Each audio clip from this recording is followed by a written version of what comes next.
Okay, perfect. Good morning, everyone, and thank you very much for joining me today. We had a little bit of a break, but we have some really great webinars coming up, and I'm really glad to open this session with my guests from New York. So thank you very much for joining me this morning, Carmi B and Nelson Vega from RKTB Architects. And we're gonna present, it's a case study, which is something that it's kind of unusual, but I think it's gonna be very interesting. Talking about two of their projects, which is an infill prototype and another senior housing project they recently opened up in Brooklyn. So without further ado, please introduce yourselves and take it from here. And thank you again for being here.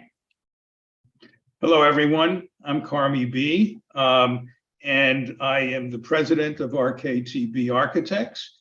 And I'm glad to be with you today to talk about these two projects. My firm, RKTB, actually focuses on the design of affordable housing as well as schools. That is really the focus of our practice. In this case, we're going to talk about two projects that are located in East New York, Brownsville.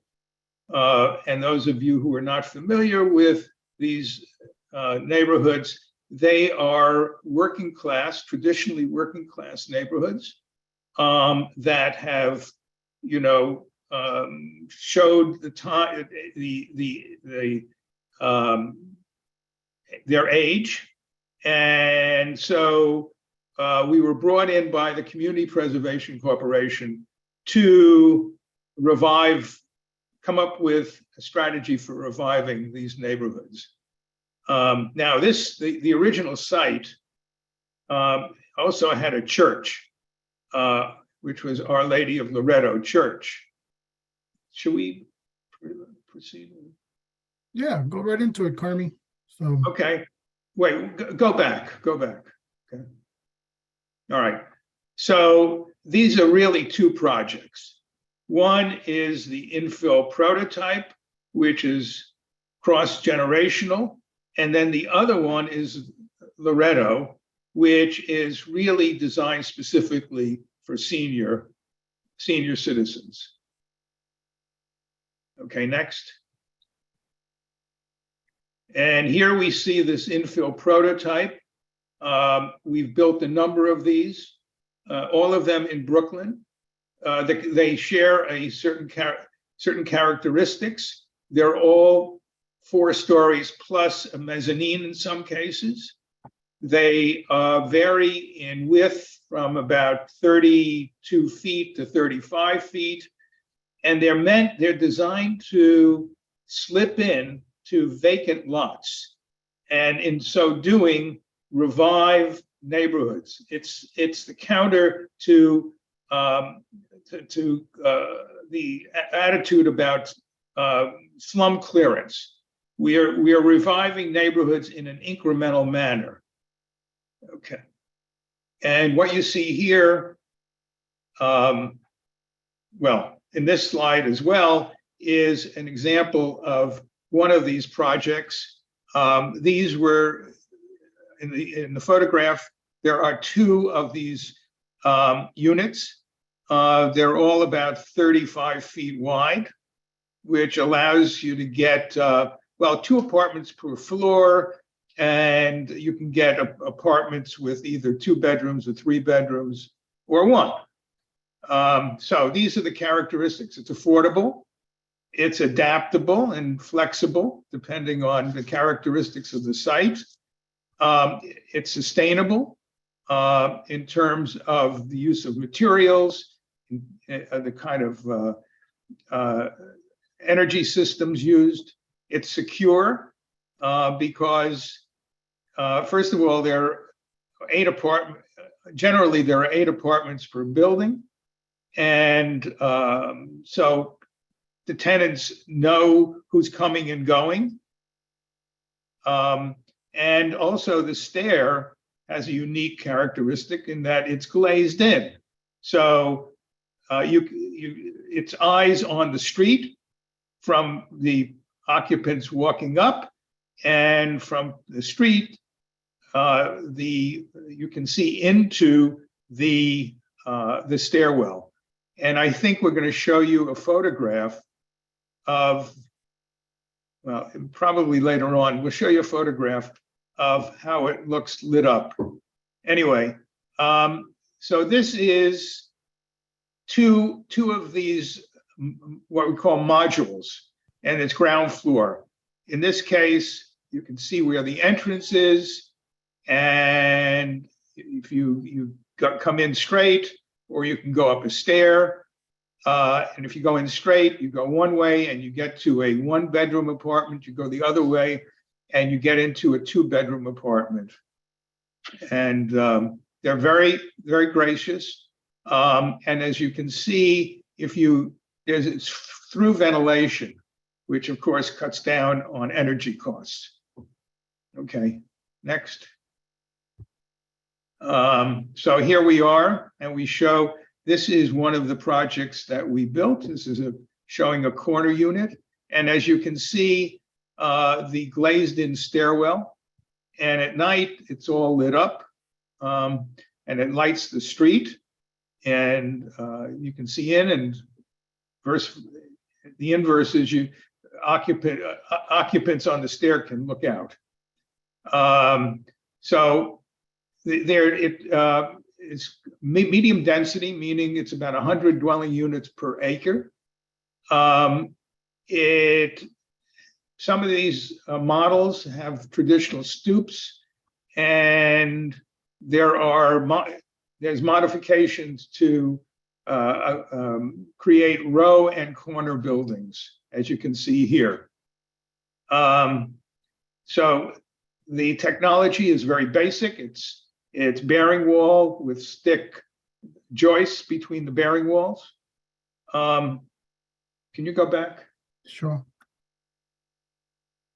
Okay, and as I said, there's no structured parking, there's no elevator, and it can be produced by small local builders. That's a very key thing. Next. And these are the precedents. These happen to be in New York City. The top one is Harlem, and it shows 3 buildings that were built before the blocks were completed. But you can see that there are 3 modules, if you will, and it's called row housing for a reason, because it's, they're built in rows. On the bottom is a project that I like to think of as the coming out of, if you know the program All in the Family, that's set in Queens. This is probably the house that All in the Family used in the series. Next.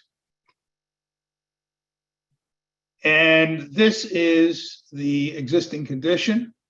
You can see in the top slide the vacant lot, and on the, well, I'm sorry, in the middle slide you see the church, and at the bottom you can see, looking back the other way, the impetus for creating this project by the Diocese of Brooklyn and Queens was that the existing church, albeit a very handsome building, was not really being used. It was an older population and it was falling apart, and the cost of renovating it or rehabbing it was exorbitant. So the diocese went to, actually made an appeal to Rome to demolish this building and to build something that would be useful to the community, which was cross-generational housing. Next. And here we see these, actually there's, well, a series of sites, and you can see that in some case on the upper row, there are 2 of our prototypes, And in the bottom, there are 4 prototypes. So we have a total of 8 prototypes that are built in scattered sites in this neighborhood. And again, I'm going to repeat that the idea here was to revive existing neighborhoods that had seen better days by putting in new housing. Next. And here again, you see the existing church, which is of course demolished. And then on the bottom, you see what how we infilled it with 4 of our prototypes. Next. And this is another view. And the bottom right slide shows an interior of the stairwell. See, so it could look out. It's unlike stairs that you see in these kind of buildings, which are in the interior. These were pushed out to the exterior to get so that people in the stair could look out, and vice versa. People in the street could look in at night. These are illuminated, so they're kind of street lights, that give add to the security of the street. Next. And this is a building that is for seniors, and I'm going to turn this over to my colleague, Nelson Vega. Hi, everyone. My name is Nelson Vega. I'm a associate principal at RKTMB. I head one of the housing studios. We have a few of them, and I head one of those. I want to first say thank you all for participating and showing interest in our projects. These are projects that we are very proud of. You heard Carmi talking a lot about the prototype. The prototype filled the need for the community and for the city street. But because of the walk-up nature of the buildings, it better lent itself to a younger population, but it was less so for the seniors. 4 stories, as we know, can be a little bit difficult on our knees, So when we had the opportunity to design the Pope Francis apartments, we tried to solve a few problems. 1, fill a housing need for our aging population, design a usable and efficient building for seniors, have the building be a good neighbor to the community and to the street itself. In essence, we try to create a good residential street, a commons for the community, a building the local community and the tenants could take pride in and give them a sense of ownership. On the top slide, we have really an after to the previous void that was on the street, and these buildings completed the street wall. In the lower slide, we have the new apartment building, which anchors the corner of the street, and it creates this bookend. This is a site plan of the building, and it shows the Pope Francis apartments in highlighted in yellow here, and how it anchors the street. The buildings to the left are those infill prototype buildings that Carmi was describing. And on the Atlantic Avenue side, on the opposite side of the street, we had the 2 infill modules, or 4 buildings in total. And that created that whole, completed the whole street there. The building has 83,000 square feet, plus or minus. It's an 8-story building with approximately 135 affordable units. There's a mix of studios and 1-bedroom apartments. There's support spaces. There's management offices for the in-house needs of the senior residents. There's also tenant common spaces, lounge spaces, nurse's office, on-site laundry, a bike room, a dining space, and a kitchen for meal prep. So it allowed us to have this building allowed us to include these amenities where the prototype, in essence, could not. And it also has sustainable design features. There's an integration of a solar roof, it meets the Enterprise Green Communities criteria. And if you don't know what that is, or haven't heard of it, it's a framework that's designed for affordable housing, and the criteria allows for cost-effective standards for creating healthy and energy-efficient buildings and homes. The building itself has like an enhanced envelope with high-performance windows, low-flow plumbing fixtures, LED lighting, low VOC paints, and all that good stuff.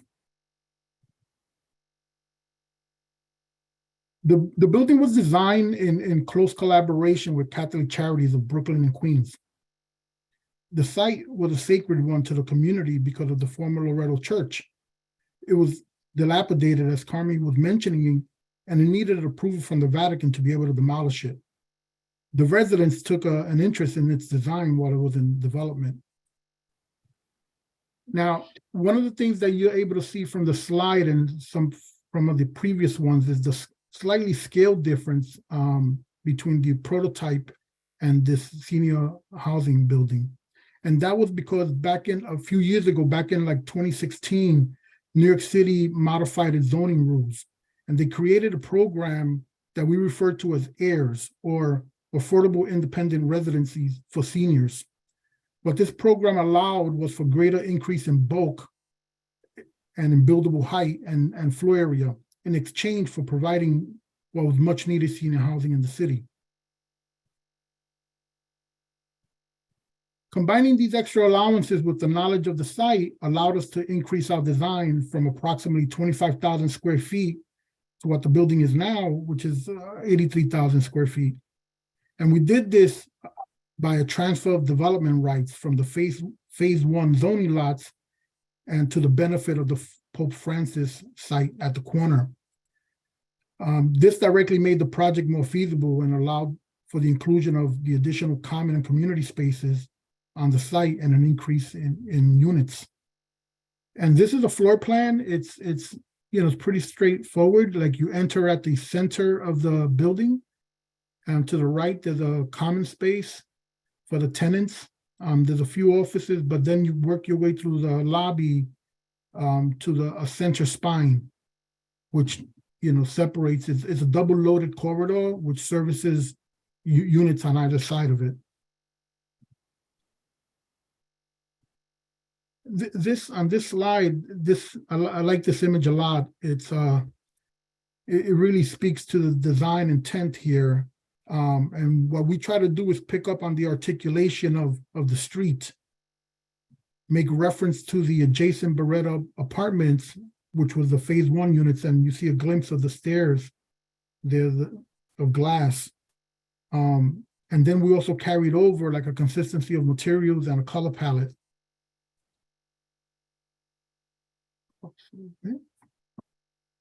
Let's see here. Okay, sorry. Here, this is the ground floor entrance.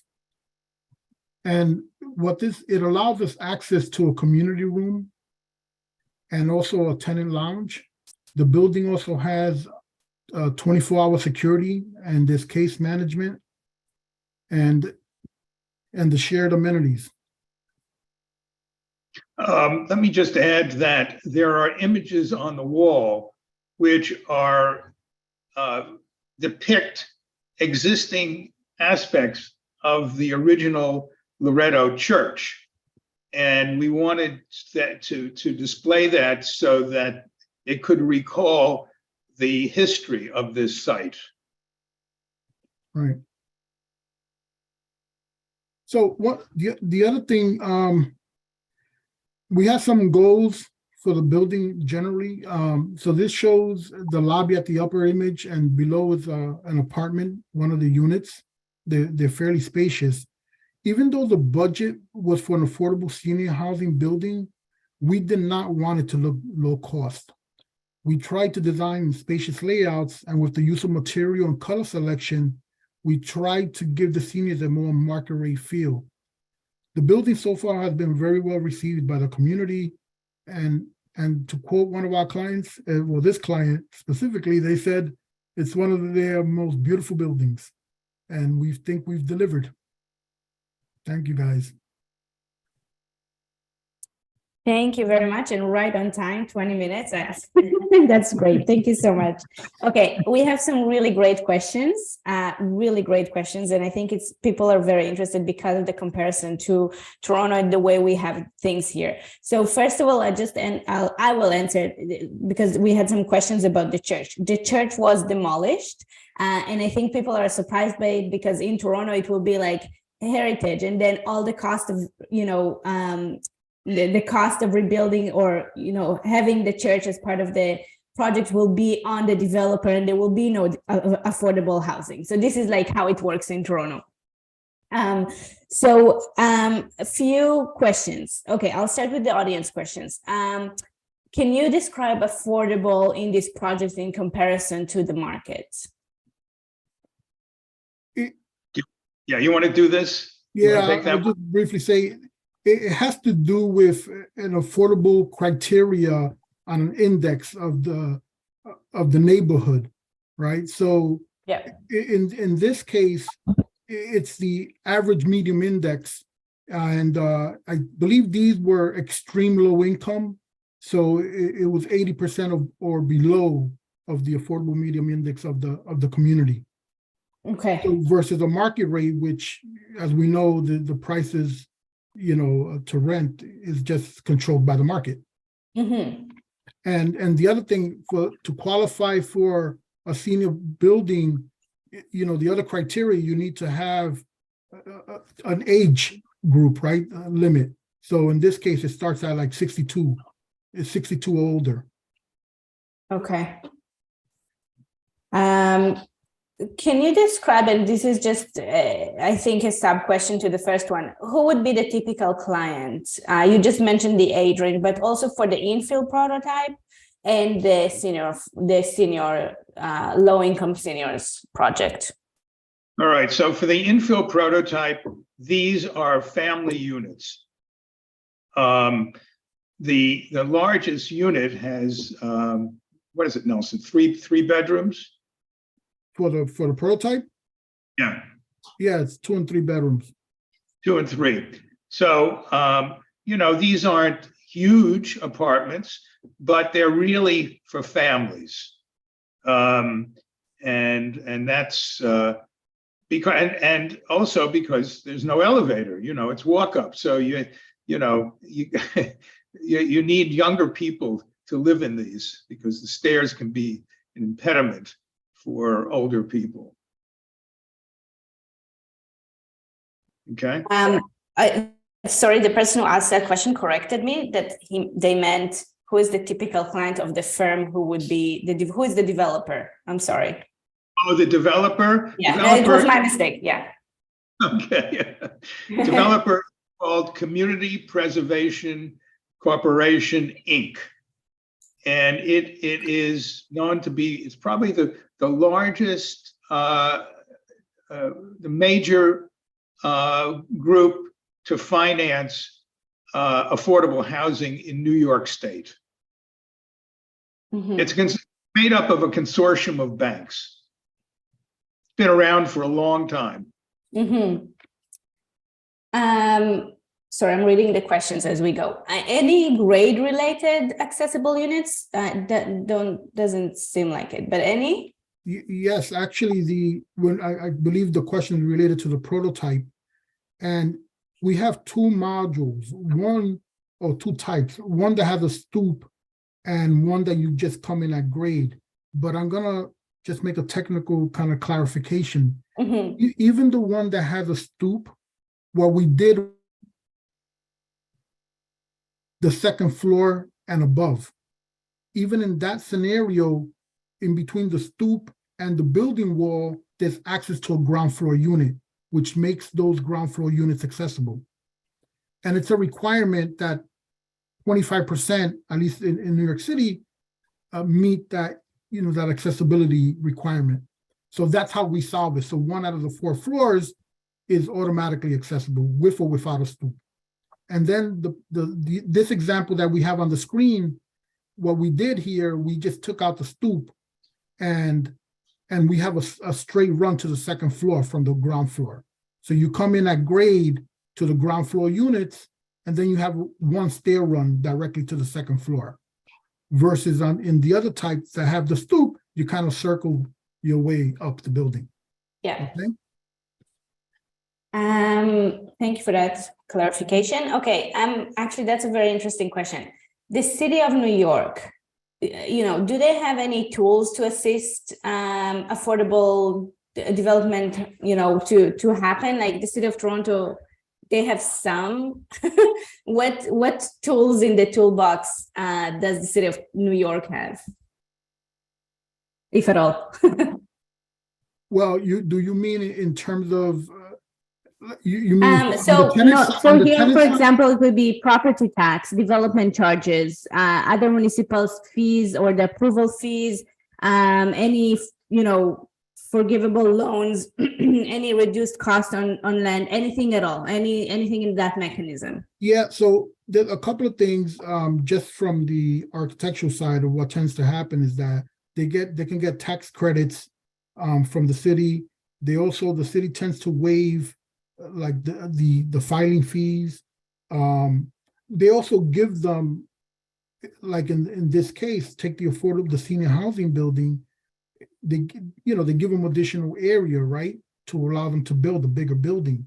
That directly translates into additional income to the developer, right, to their benefit. The only kickback is that they're required to meet certain criteria.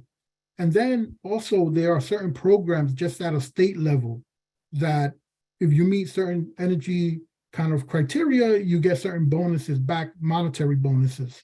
Mm-hmm. So there's a variety of programs that are available to help the developer. And I'm just scratching the very surface of this.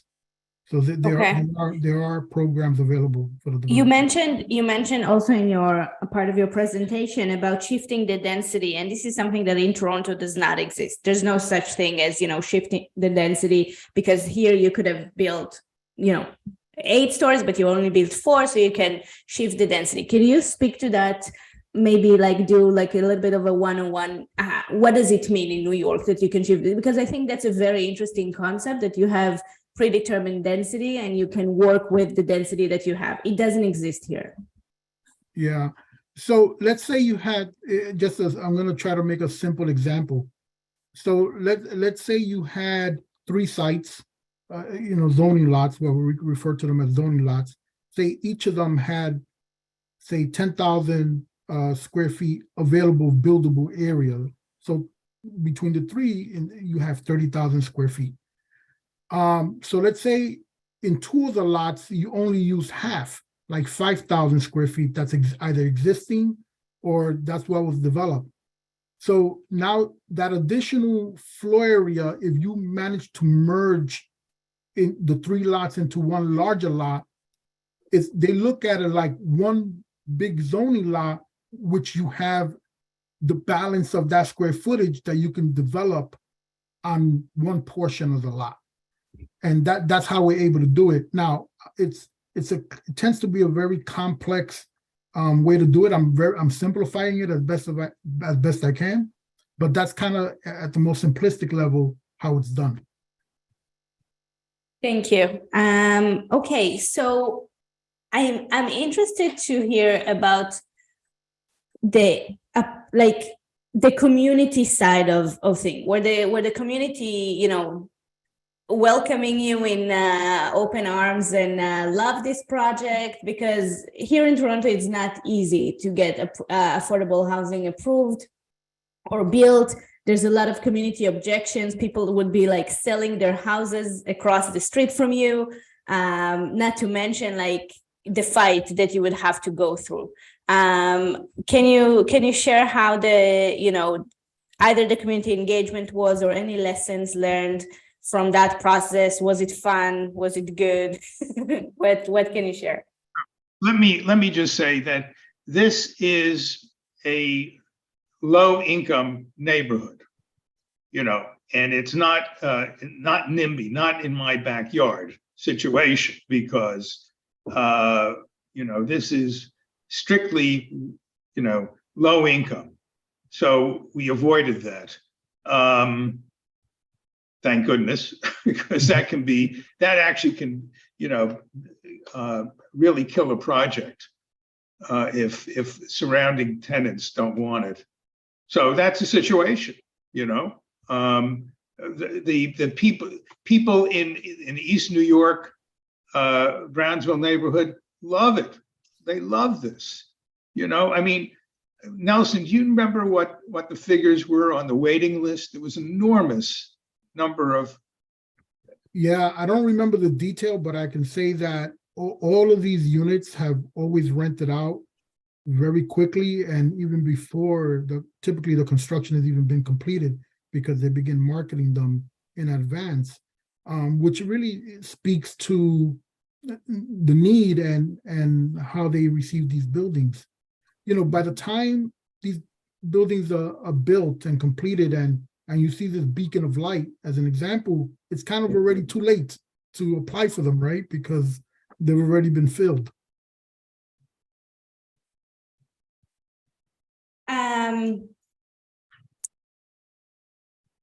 I'm reading more questions. We are running out of time. Let me see. We can do it again.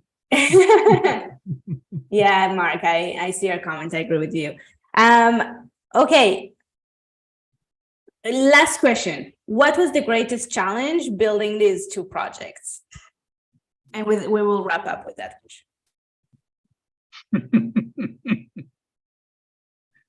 Can I start? Okay. Just getting it built. Look, these two buildings do not look like they're affordable housing. Okay.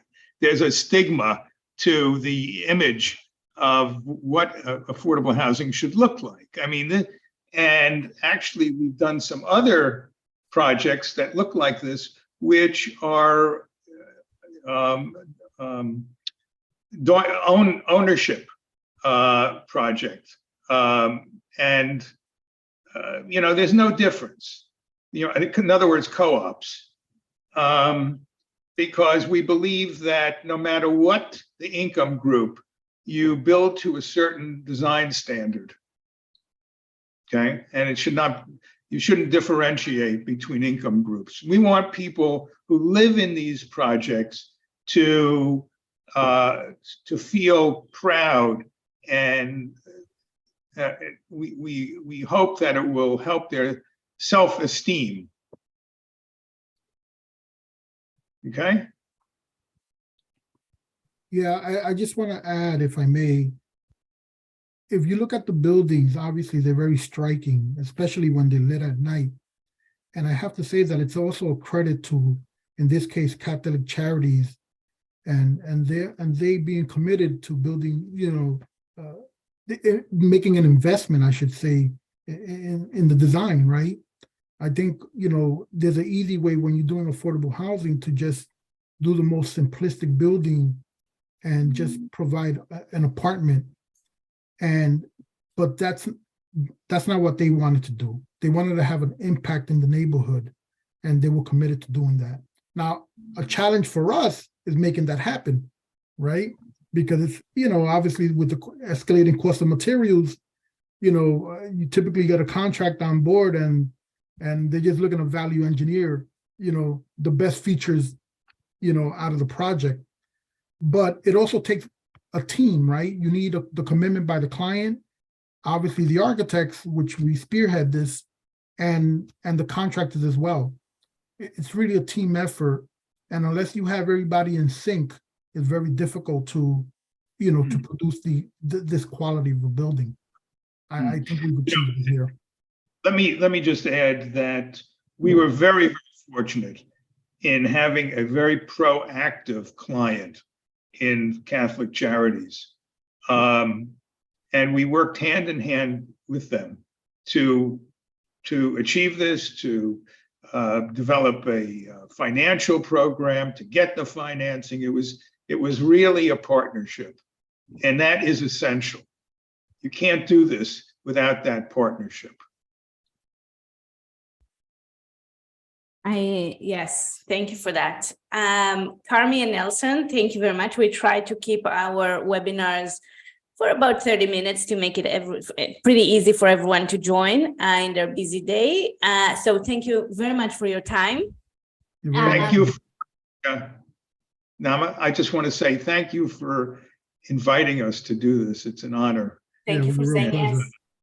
And anytime you need our assistance in the future, we're more than happy to give it to you. I'll remember that. Thank you very much. Thank you. Okay. Bye, everyone. Have a great day.